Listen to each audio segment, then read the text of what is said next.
સુરત સિટીની અંદર no drugs in Surat city અભિયાનના અંતર્ગત માનનીય પોલીસ કમિશનર દ્વારા એક ડ્રાઈવ ચલાવવામાં આવે છે, જેના અનુસંધાને એસઓજી દ્વારા એક રેડ કરવામાં આવી હતી.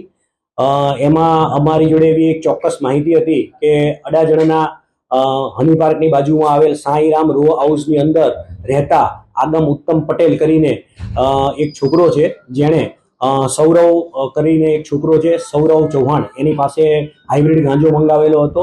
એ માહિતીના આધારે ગઈકાલે અમે એને એસઓજીની ટીમ દ્વારા પકડી લેવામાં આવ્યો હતો.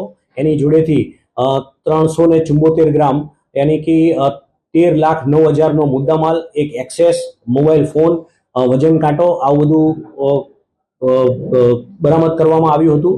એના સિવાય એની જોડે વધુ પૂછપરછ કરતા એવી પણ માહિતી મળી હતી કે રિષભ કરીને વેસુમાં એ નંદનવન 2 ની અંદર એક છોકરો રહે છે.